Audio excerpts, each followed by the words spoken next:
আমার চীনা বস 5 দিন ছুটি কাটাতে গেছে। তো ধরেন যে কি বলবো রে ভাই, আমার চীনা বস আমাকে বলে গেছে যে একটু ঢালাই করতে বাকি আছে, তো ঢালাই গেলা করিস, কাজকে আমি বুঝিয়ে দিয়েছি তখন ঢালাইটা করিস। তো ঢালাই করছি রে ভাই, তো এই যে সব লোকগুলোকে ঢালাই করি।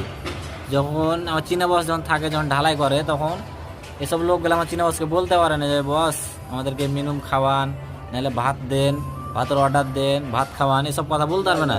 আজকে আমি ঢালাই করছি আমার সাথে, তো এরা খালি বলছে যে মিনুম খাওয়াও, নাহলে পানি খাওয়াও, নাহলে ভাত দাও, নাহলে ঢালাই করতে পারবো না। কত রকম ভাবে কথা বলে জানেন ভাই, আমরা অপমান করতেছো ভাই। কিসের তুমি অপমান? নিজেই ভাই ভাত আনছো না, যেদিন ঢালাই ওইদিন তুমি নিজেই ভাত আনো না ভাই। আমরা একদম ভাত লই আইনি, কিন্তু তুমি মিনিমাম টাইম দাও না, তুমি লেস টাইম দাও না, মাকাম খাওয়ার টাইম দাও না।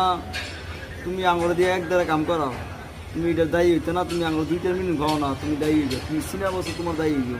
আঙুরে না খাওয়াই তুমি যদি 2 ঘন্টা করে কাম করাও বেশি, এটার দায়ী তুমি হইবা। আমার বস যখন থাকে, যখন আমার বস যখন খাটায়, তখন তো কিছু বলতে পারো না আগে যে বস 1 ঘন্টা যে খাটনু 1 ঘন্টা তাম্বা দে, নাহলে মিনুম খাওয়া, এইসব কথা তো বলতে পারো না। মানে এখন আমাকে শোনাও তোমরা, বুঝলেন রে ভাই, লোক নিয়ে কাজ করা খুব দায়িত্ব ছোট। পালন করতে হলে সব কিছু শুনতে হইবে। এই যে দেখেন